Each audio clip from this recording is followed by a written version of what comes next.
Энэ өвгөнч дотоодын хамгаалагт жинхэнэ бууддаг байсан. Шилэнд нь бууддаг байсан. Тийм өвгөн байхгүй юу өдрөөл. Тийм бид нар чинь 10 хэдтэй байсан гэхэд тэр үе чинь л 60 мартаа өгчүүлэгдэж яг л жинхэнэ матаж гүрдэг үед нь бууддаг, матдаг тийм төрлийн хүмүүсийг би харж л байсан. Манай нутагт байдаг л байсан. Яг тэр төрлийн хүн өнөөдөр харлаа шүү. 2,400,000 төгрөгийн матасны мөнгөтэй болцсон тий. Заримдаа өөртөө гомддог гэж тий унтчдаг багтаа өөрхий. Хөгшин үж унтна шүү дээ. Шүнжэнгөө за тэрнгөөр явна энэгээр явна гэж матасных юм. За тэрнгөөр их машин байгаа даа гэл тий.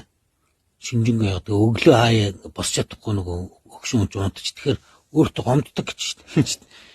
Үеийн үед ийм хүмүүс байсан. Байсаарч байгаа. Тэгээд одоо энэ хуучин коммунист дэглэмийн юг дэлгэрүүлж байна. Тэгээд нэг дээр үед тэр пүрвдөрж гişүүн тэр Нямбатрыг төлгөн коммунист гэжсэн тий. Тэгэхээр арайч тэ одоо коммунист хүн арай байхгүй л гэдэгс. Одоо тэр төлгөн коммунист ч бүр азарган коммунист болчих. Нас үеинд хүрчих. Одоо ард түмнийг хооронд нь коммунизм маягаар нэг нэгнийхэн бүсийг ухуулж тий. Нэг нэгнийх нь хан хүртэл зихтэй гэдэг үсэн шүү дээ дээр үед. Хан хүртэл зихтэй. Амаа мэджээр. Одоо тэр үе рүүгээ ирж штэ монголчууд.